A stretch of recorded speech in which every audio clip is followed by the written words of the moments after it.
74 की उम्र में 24 वाला जोश, 24 घंटे एक्टिव रहना, हेल्दी और फिट रहने की तपस्या, 7 चक्र और थर्ड आई का एक्टिव मोड। देखिए सिर्फ धर्म ज्ञान पर। नमस्कार। 74 की उम्र में शारीरिक मजबूती के साथ साथ मानसिक शांति की प्राप्ति तभी हो सकती है जब आज आप देश के प्रधानमंत्री नरेंद्र मोदी की तरह तपस्या करेंगे। लेकिन किस प्रकार की तपस्या? सनातन परंपरा में उपवास और व्रत रखने का जो कॉन्सेप्ट है, क्या उसके जरिए अपने अंदर की थर्ड आई और 7 चक्र को एक्टिव किया जा सकता है? क्या फास्टिंग ही पीएम मोदी की तपस्या है? देखिए इस पर हमारी ये खास रिपोर्ट।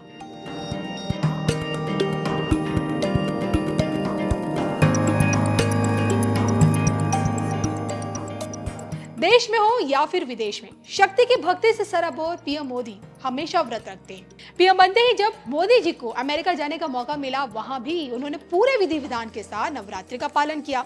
ओबामा की मेजबानी में सोचिए 56 भोगों से सजी टेबल पर बैठकर पीएम मोदी ने सिर्फ नींबू पानी पीकर उपवास पर रहने का सबूत दिया।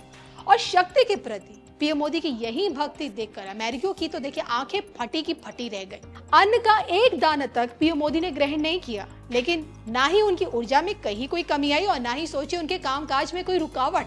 शक्ति की भक्ति से मिलने वाली इसी ऊर्जा ने पीएम मोदी को विश्व स्तरीय नेता बना रखा है। लेकिन क्या आप जानते हैं कि 9 दिनों का यही उपवास पीएम मोदी की सबसे बड़ी तपस्या भी है, क्योंकि जिसका खुलासा उन्होंने खुद हाल ही के एक पॉडकास्ट में किया है। हेल्दी रहने का रामबाण है फास्टिंग, इंद्रियां जागृत करने का रामबाण है फास्टिंग, मस्तिष्क बूस्टिंग का रामबाण है फास्टिंग, थर्ड आई जागृत करने का रामबाण है फास्टिंग। देखिए सिर्फ धर्म ज्ञान पर। ये जग जाहिर है कि धार्मिक प्रवृत्ति के पीएम मोदी शक्ति के महापर्व शारदीय और चैत्र नवरात्रि में 9 दिनों तक उपवास रखते हैं, तो उनके लिए ये तपस्या से कम बिल्कुल भी नहीं है। आध्यात्मिक रूप से उपवास रखकर किस प्रकार से खुद को फिट रखकर इंद्रियों पर काबू पाया जा सकता है, इसको लेकर सोचे कि हाल ही के एक पॉडकास्ट में पीएम मोदी ने फास्टिंग के रियल कॉन्सेप्ट को समझाया है। मैं हमेशा की तरह काम करता हूँ, कभी कभी मैं उससे भी ज्यादा काम करता हूँ। और एक और दिलचस्प बात जो मैंने अनुभव की वो ये कि जब मुझे अपने विचार व्यक्त करने की जरूरत होती है तो मैं आश्चर्यचकित हो जाता हूँ कि वे कहाँ से आते हैं और कैसे प्रवाहित होते हैं। ये वास्तव में एक अविश्वसनीय अनुभव है। मेरे लिए उपवास भक्ति है, मेरे लिए उपवास आत्म अनुशासन है। मैं कोई भी व्रत शुरू करने से पहले अपने शरीर को तैयार करने के लिए बहुत सारा पानी पीता हूँ। इसी कड़ी में व्रत को लेकर चतुर्मास की परंपरा क्या कहती है, इसको लेकर भी पीएम मोदी ने ये बताया।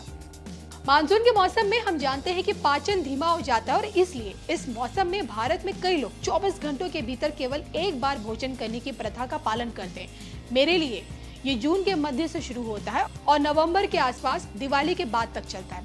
लगभग 4 से 4.5 महीने तक मैं 24 घंटे में केवल एक बार खाने की इस परंपरा का पालन करता हूँ।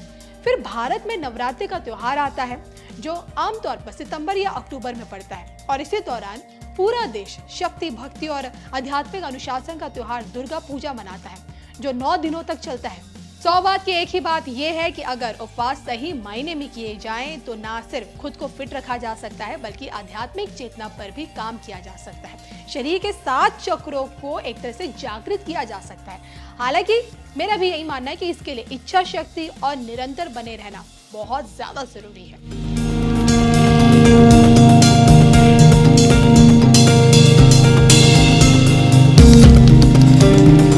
साल का शासन था, उनके कैडर, उनके कार्यकर्ता गांव-गांव में फैला हुआ था।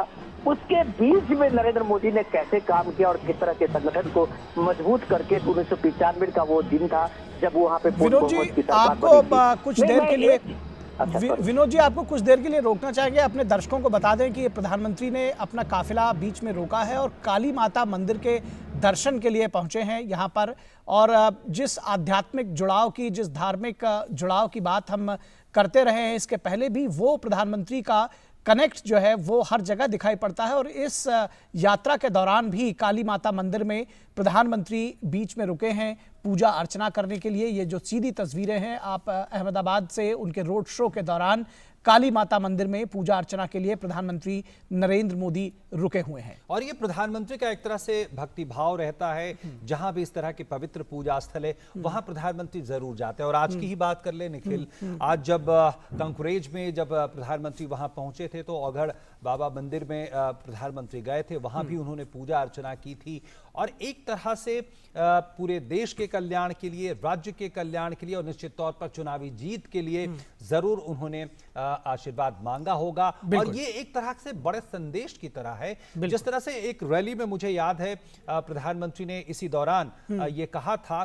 कि पिछले 25 सालों में और खासकर पिछले अगर हम देखें 2002 के बाद जब उनको जिम्मेवारी मिली, ये देश का वो हिस्सा है, यहां गुजरात के वो युवा है जिन्होंने कर्फ्यू नहीं देखा जी, और जिन्होंने एक सद्भावना देखी, एक जिस तरह से सांप्रदायिक सद्भावना का एक तरह से मॉडल बनकर उभरा।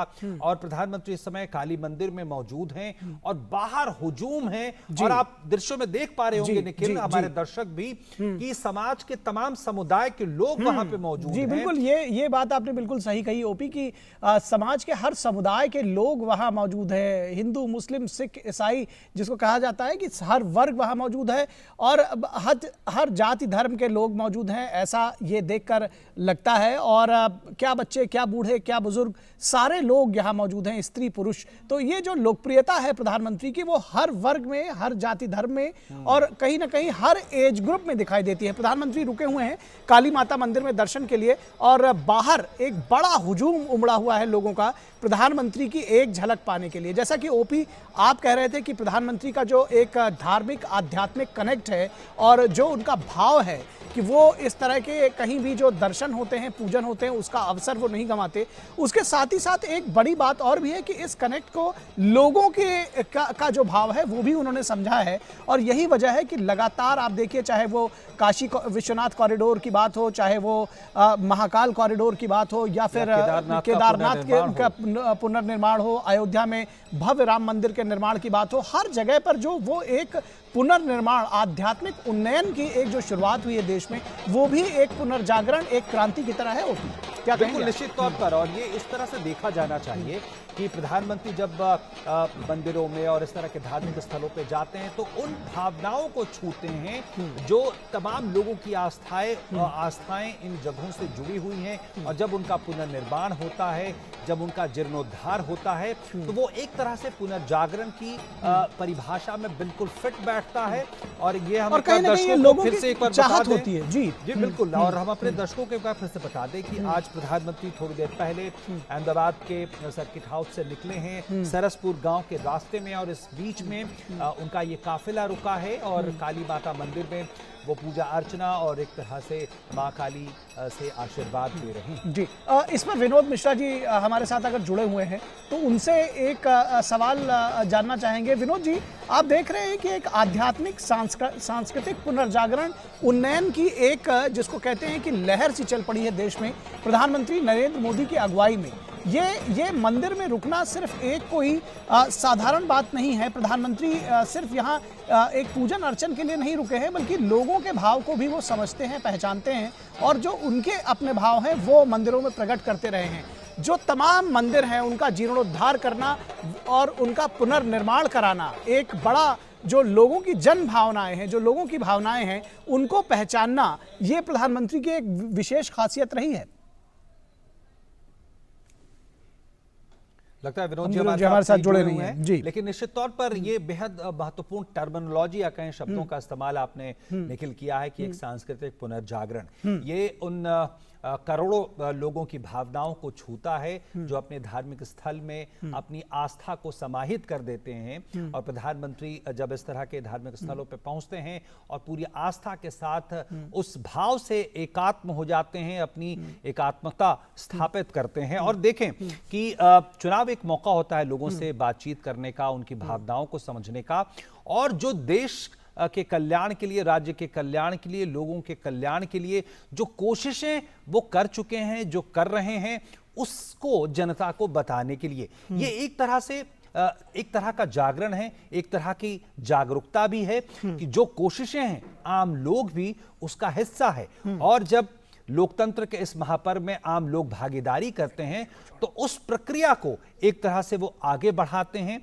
जो कहते हैं हम कि लोकतंत्र की जो पूरी भावना है वो लोगों के लिए, लोगों के द्वारा ही निर्मित होती है। तो इस प्रक्रिया में, इस चुनावी प्रक्रिया को हमें उस तरह से भी समझना चाहिए कि किस तरह से जो कोशिशें हो रही हैं अलग अलग योजनाओं के तहत, अलग अलग पहल के तहत। और आप देखें पिछले 2014 के बाद से अब तक क्या हुआ है, तमाम परियोजनाएं, उसमें सरदार सरोवर जो बांध परियोजना है वो भी उसमें शामिल है।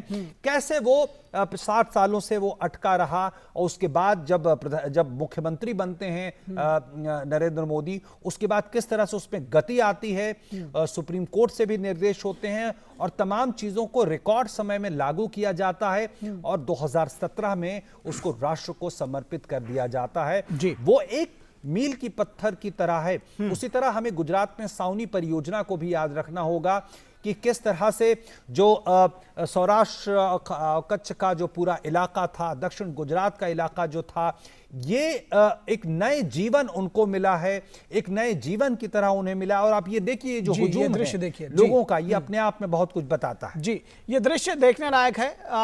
जो भी प्रधानमंत्री की लोकप्रियता का पैमाना जानना चाहते हैं वो इसकी एक झलक देख ले। ये मंदिर में प्रधानमंत्री पूजा अर्चना कर रहे हैं और तमाम बड़ा हुजूम वहां उमड़ा हुआ है, जिसमें तमाम मुस्लिम भाई भी दिखाई दे रहे हैं, तमाम जाति धर्म के लोग दिखाई दे रहे हैं। हमारे साथ में हमारे सलाहकार संपादक विनोद मिश्रा जुड़े हुए हैं। विनोद जी, आपसे जानना समझना चाहेंगे, जिस सांस्कृतिक नवचेतना, जिस सांस्कृतिक नवजागरण और आध्यात्मिक उन्नयन की शुरुआत प्रधानमंत्री ने की है इस देश में, किस तरह से उसको आंकेंगे, किस तरह से उसका वर्णन करेंगे, किस तरह से बताएंगे हमारे दर्शकों को? निखिल, बस मैं आपको इसी गुजरात के इस अहमदाबाद से जो जिस सांस्कृतिक चेतना की बात कर रहे हैं वो उसको एक भारत का मूल स्वभाव और मूल भाव का, जो आप कह सकते हैं कि ये हमारी विलोपित एक विरासत के एक बनाने की कोशिश हुई थी, उसको एक बार से लोगों के चेतना में इसलिए वो चीजें आई है कि आप आज बनारस चले जाइए, वहाँ काशी तमिल संगमम का आयोजन हो रहा है। 1 महीने का ये आयोजन है। तो आप ये देखिए कि दक्षिण से लेके उत्तर के इस बनारस में सबसे प्राचीन भाषा तमिल और सबसे प्राचीन शहर काशी जी, उसमें वो आयोजन है जो इस नैरेटिव्स को एक तरह से वो खंडित करता है, जो हमें हर बार उत्तर और दक्षिण का हमें ये बताया गया था कि जो हमको आर्य और अनार्य में भी बांटा गया था, आर्य और द्रविड़ में बांटा गया था। उन सब सारी चीजों को देखिए कि यही ये दौर है जिस दौर में आज तमिलनाडु के विनोद जी, कुछ क्षणों के लिए आपको रोकूंगा। प्रधानमंत्री माता काली उनकी पूजा अर्चना कर, भद्रकाली की पूजा अर्चना करके मंदिर से निकल चुके हैं और अब एक बार फिर से उनका काफिला आगे बढ़ेगा सरसपुर गांव की तरफ। और इस बीच में लोगों को उनका अभिवादन करते हुए, उनके अभिवादन, आम लोगों के अभिवादन को स्वीकार करते हुए प्रधानमंत्री का काफिला फिर अब आगे बढ़ने को तैयार है। जी विनोद जी, आप कह रहे थे कि जो सांस्कृतिक नवजागरण है वो लोगों की जनभावनाएं हैं, लोगों की भावनाएं हैं। जी विनोद जी। तो निखिल, मैं यही कह रहा था कि वो